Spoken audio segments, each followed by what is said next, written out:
Hi, this is Steve Robbins, host of the Get It Done Guy podcast. I'm here today with Michael Port, the author of the book Steal the Show. Michael is an actor, a business person, a speaker, a trainer, an entrepreneur. I'm impressed with him 9 ways to Sunday, and I'm thrilled to have him on the show. Welcome, Michael. Thank you. And one of the things that your book really starts off with, in the subtitle of the book, is it talks about a set of skills you can use in speeches, job interviews, and deal closing. And let me tell you, when I think about giving a speech, going on a job interview, and closing a deal, those seem like very different activities to me. What do they have in common? Why does your material apply to all of them? Anytime you're speaking in public. If you're having a dialogue in your head, that's one thing, but all speaking is public speaking. And when you are in a job interview or a negotiation or a sales meeting, or even on a first date, you want people to think, to feel, or to do something different. You want them to say yes to you. And that's the same thing that you're doing on stage.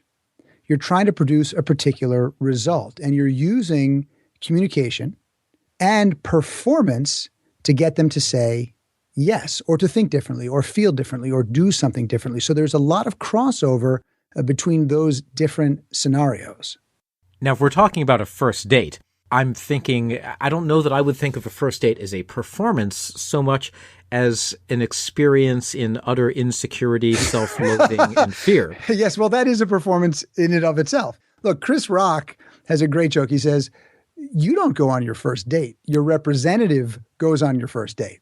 And I throw that in there about the first date being a performance because we do recognize that day in and day out, we are trying to put our best foot forward, which is a type of performance. Now, hopefully it's an authentic performance. That is the key because, say, on a date, if it's not authentic, you might not get a second date. If it's not authentic when you're going in for a job interview, you're not going to get that job. If it's not authentic when you're in that sales meeting, you're not going to be the one they buy from. And when you're not authentic on stage, people tune out very quickly. So performance and authenticity are not in conflict with each other. They are, in fact, the same. Now, you're talking to someone who doesn't have a background in performing in the way that you do. You say authentic and performance, and my brain says those two just can't possibly go together. I thought the whole point of a performance is I take some other character who I'm not, and I stand up and pretend to be them even though I'm not them. Yes, and that would be traditional acting.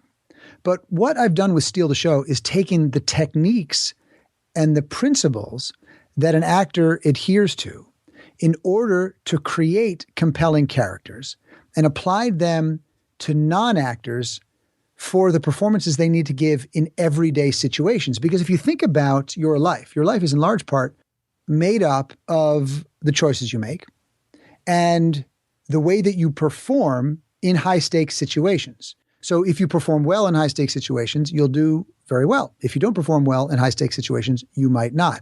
And the actor is put into high-stakes situations all the time. So there are techniques and principles that you can use, that you can appropriate from the world of performance and bring it into everyday life.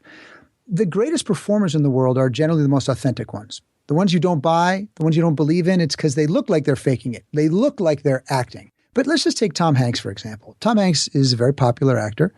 And when he's playing a role, say he's playing a soldier in World War II, he knows that he's on a movie set. He knows he's wearing a costume. He knows that he has makeup on. He knows there's a camera in front of his face. And he knows that his name is not actually the name of the character he's playing. But what he's feeling when he plays that role is real. When he's angry, he's angry. When he's upset, he's upset. They are real feelings, and that's why you connect with him so strongly. So what I'm doing is helping people connect to other people in the moment using some of those techniques and doing so honestly and authentically. And sometimes people ask, yeah, but if I'm performing, if I'm thinking about, different aspects of my life as from a performance perspective, well, I don't want to come across as phony. And so, of course, I ask them, are you phony? They say, no, of course not. I'm not phony. What are you talking about? And I say, then you don't have to worry about it. You're not going to be phony. Just like in sales. People worry about being sleazy in sales. And so then you ask them, are you a sleazy person? And they say, no, of course not. Then you don't have to worry about it because you won't behave in a way that's inauthentic, but you will amplify different parts of your personality that allow you to play the right role in any given situation. And that's what's important. One of the high-stakes situations where it's really important to be able to play the right role is in a job interview. And they say the research bears out that basically the first 10 to 15 seconds of a job interview already goes a huge amount of the way towards the interviewer making the decision as to whether or not to hire you. Mm-hmm. So that's your opening statement. What do you do when you walk in so that you start on really the right foot? Because sometimes it's that walking in moment that's going to set this tone for everything else that happens afterwards. Yeah, don't waste time with filler. Just cut to the chase. Same thing when you're giving a speech. People will often come out and say, I'm really happy to be here. Well, what's the alternative? That you're really pissed off that you're there? So what we do is show them how we feel. We don't need to fill up the space with, oh boy, my arms are tired. I just flew in from Boise. We don't need this unnecessarily filler. But what we do is we often go for approval rather than results. So we obsess on what they want from us rather than staying in the moment and not working to prove ourselves. When I left acting, I needed to get a job, but I had a master's in acting from NYU. And I thought, well, what kind of credentials do I have that I could bring, to another organization doing something on the business side? And I applied for a job in the fitness industry on the business side. And I was completely unqualified for this job according to the job description. But when I looked at the actual job and what was required to perform well in that job, I felt I had the necessary skills. So when I went in there, I cut right to the chase. First thing I said is, listen, if you look at me on paper, I'm completely unqualified for this job. But here's why I think you should consider me. And I made my case. But I didn't try to prove myself. I just made my case. And I didn't focus on the outcome, meaning I wasn't so obsessed with the outcome that I couldn't stay in the moment. And that's what's very, very important. So preparation is key because preparation is what allows you to be in the moment. Preparation is what makes you feel comfortable. So one of the best ways to reduce anxiety is to be well prepared.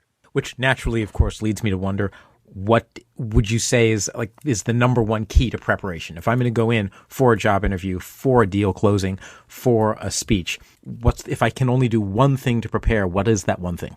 Well, there isn't one thing, and it's going to be different in each situation, but it's very, very important, say for a job interview, sales meeting, negotiation, that we really know and own our backstory.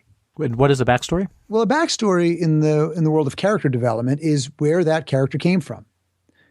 What makes that character who that character is now. And often in those kind of situations, they want to know how you got here. They want to know how your backstory, how your history applies to this particular moment in time. Being able to introduce your history in a way that's relevant to them is critical. So let's say you walk in and you're applying for a job in the business world and you only have an acting background. It sounds like you began by cutting to the chase and saying, I don't appear to be qualified. How did you make it apparent that your background and your backstory was really something that supported what they needed in the moment? So I identified what I believed were the key skills that were necessary to perform well in that particular job. And then I looked at my backstory and I said, well, what do I have that would apply to that? I didn't spend 1 minute wasting my time obsessing about what I don't have. One of the things that was very important in this particular position is to understand how to create experiences, because this position was to manage a division of a company, a middle management position in this company, to manage group fitness, a department that ran group exercise for this company. So I made the case that I have an extraordinarily strong background in creating experiences for audiences. I demonstrated that I know how to create experiences. And then I said, well, look, I might not know how to teach all of these classes, but based on my experience of working in ensembles working with others, I think I can do a great job helping these other instructors create even better programming through collaborative means. And here's what those would look like. So again, it was matching up what you have to what they need. Just always being straight up. Here's what I've got, and here's how I think it applies. I'm beginning to hear now that when you walk into something like a job interview and you've identified things in your backstory that seem to fit what people need and you're cutting to the chase, you're then delivering that, and you're delivering it in almost a performance. And I know you have a secret weapon for making performances creative and compelling, and I would love to hear about it. The secret weapon is contrast. Dum-dum-dum. Contrast is Contrast is the secret weapon for producing compelling content. And you're producing content when you're in a job interview, in a sales meeting, or on a stage, and wowing an audience. And an audience, the way that I define an audience in Steal the Show, is one person, 1,000, 10,000, 1 million, doesn't matter. An audience is somebody that you connect with. And you don't need to be an entertainer to be a performer. That's critical. Performing can be about connecting with one person. It's not just about wowing an audience. If you build contrast into any performance that you give, it will be more exciting. And there are different types of contrast. There are 3 different types of contrast, in fact. When you're giving a speech, say, let's go to the stage. And the stage could be, in front of a boardroom, in a conference room. The 3 types of contrast that you're looking for are structural, emotional, and delivery. Structural, emotional, and delivery. Now, delivery contrast means you're finding different ways to deliver what you have to say. And sometimes it's using visuals, video. Sometimes you're using props. Sometimes you're in the audience, amongst them. Sometimes you're on stage. Sometimes you have them work together to come up with ideas. That's a different type of delivery. Emotional contrast is just as it sounds. You move people from highs to lows, from humor to sadness, to intensity to lightness. It keeps them on their toes. It keeps them on their feet. And then there's structural contrast, different ways of organizing your information, from story to very tactical, numerical frameworks. And when you do that, when you use those 3 different types of structure, you create a much more interesting, a much more stylized presentation that has lots of different things to pay attention to. Different delivery methods help different types of audience members, because some audience members learn differently than other audience members. And again, the emotional roller coaster is exciting because it's not one note. And then the structural delivery is very important because then it's not the same over and over and over. You mentioned in the structural delivery, you mentioned story versus frameworks, and I happen to be really fascinated with story. How do I tell stories so that they're good stories? Using Aristotle's 3-act structure. The 3-act structure is the structure that most playwrights use, most film makers use. And what it does is it creates another framework for the story. When you're thinking about telling a story, remember that just because something happened to you, it doesn't mean it makes it a compelling story on the stage. And just because it happened to you doesn't mean that you can tell it in a way that's compelling without molding it, sculpting it, and then ultimately rehearsing it. So Act 1 is the exposition. This is the given circumstance. It's the time, the setting, the place. It's the information that the listener needs to know in order to understand what's coming next. Now, if there isn't enough exposition, then they get confused when you drop the big bomb, when you start to share Act 2.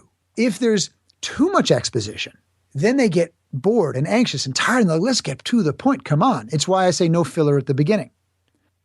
The Act 2 is the conflict. This is where the story gets meaty. Often Act 2 is the real bulk of the story, but there's some sort of inciting incident. There's something that happens that creates conflict. And of course, as a result, some action occurs. And usually you're trying to fix the problem that occurred. Well, then something else happens. There's more conflict, and then some more conflict, and more conflict, and it keeps building. And the more tension that exists in that story that you create for the audience, the more compelling it usually is for the audience.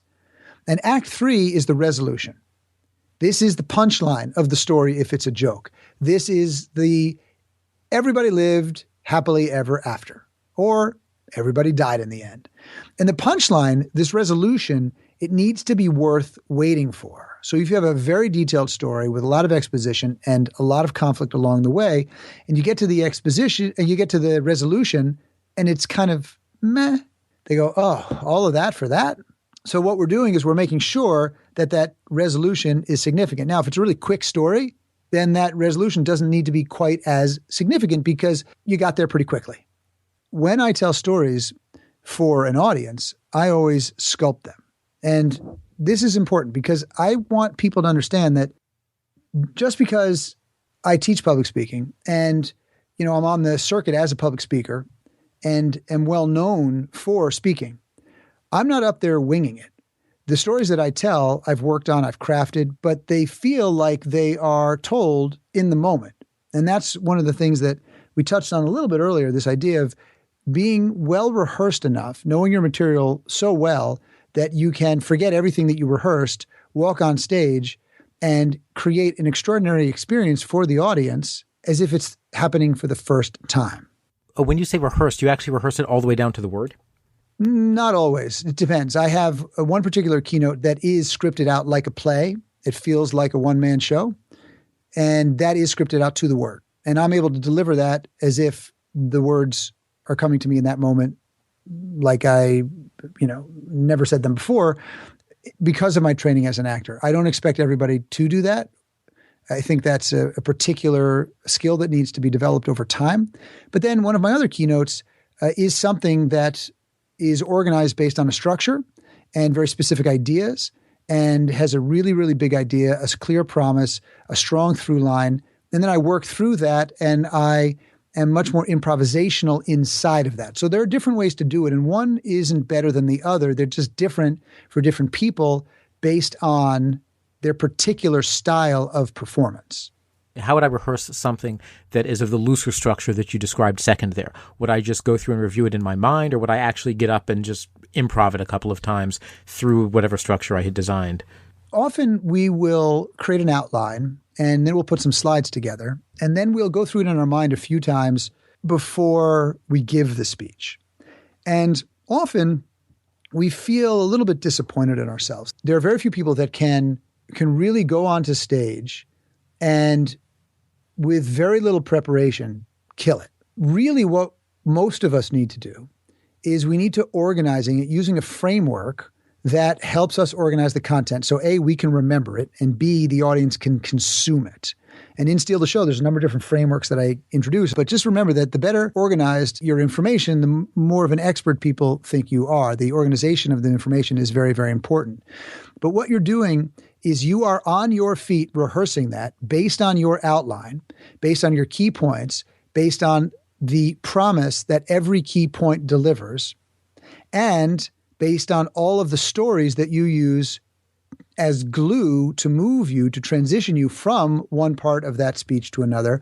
But yes, you are on your feet delivering that over and over and over again before you bring it to an audience. For most people, that's what's necessary. Now, one thing I'll say, I understand that sometimes people feel that they will get stiff if they rehearse.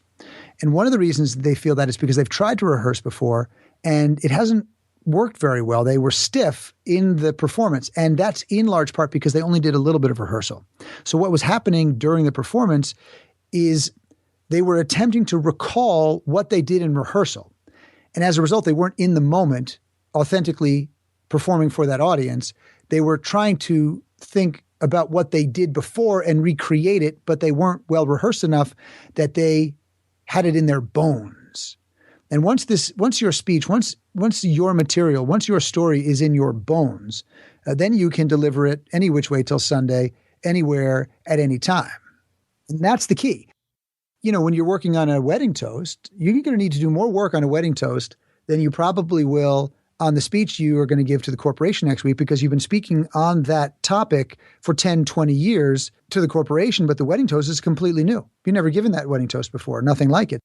What I'm encouraging many people to do is to take that same philosophy and apply it to the performances that we have to give in everyday life. Maybe not 8 months of rehearsal, 8 hours a day, but much more preparation and that kind of preparation than they might typically do. After you've performed and given your speech, at some point, sadly, you have to leave the stage, or you have to wind down the date, or you have to leave the job interview. How do you leave gracefully and in such a way that people are just awestruck? So if you're giving a very curriculum-based speech where you were teaching lessons, then yes, wrapping up those lessons and reiterating those lessons, and repetition is much more important than I think many people realize.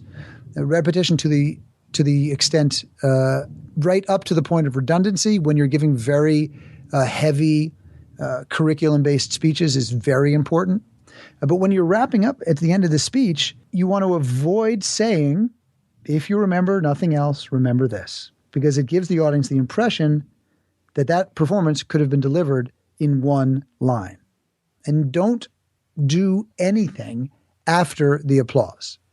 We don't go, oh, no, I forgot this. Oh, no, you hold on. Oh, or at the back of the room, there's going to be this. Well, you take those, you finish really cleanly. Thank you very much. You get the applause and you walk off stage. And finally, never apologize for not having enough time. If you start a speech by saying, I thought I was going to have this much time, but I have less time, so I'll do my best to get everything to you. Well, right there, you've just told the audience that they're not getting what they should have been getting. Or at the end of the speech, if you say, oh, I wish I had more time. If I had more time, I really could have done all of this.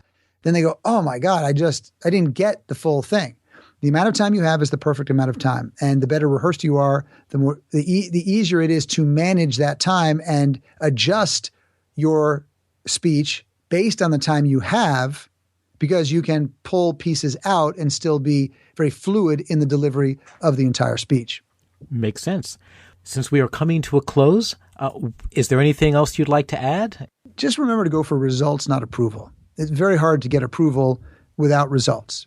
And a lot of times when we are performing, that's what we're going for. We're trying to get people to approve of us. The performer's paradox is difficult because on one hand, you want to go out and do big things. You want to make a big statement. You want to make a big impact. You want to make stuff happen. You have a strong intention to do that. But on the other hand, you have another intention. And that other intention, it's driving you to do things to make sure that you don't screw up, that you don't get laughed at, that you don't get rejected. And those two intentions are completely in conflict, going out and doing big things and trying not to screw up. They don't work well together. And the bigger your desire, the stronger your intention to go do big things, the stronger your intention not to screw up. They often are in conflict with each other. Now, this is not always the case. This is not for everybody, but often this is the case when we're doing something new that is challenging to us, that scares us a little bit. So I say, don't worry about the approval. You go for the results. Don't focus on the critics or the negative voices in your head. Just focus on being helpful. And if you're helpful, you'll produce results. And if you produce results and are helpful, then you'll be good. And you'll get all the approval that you could possibly want. Excellent. Well, you have been very helpful, and I approve. So see how well that worked? Well, thank you.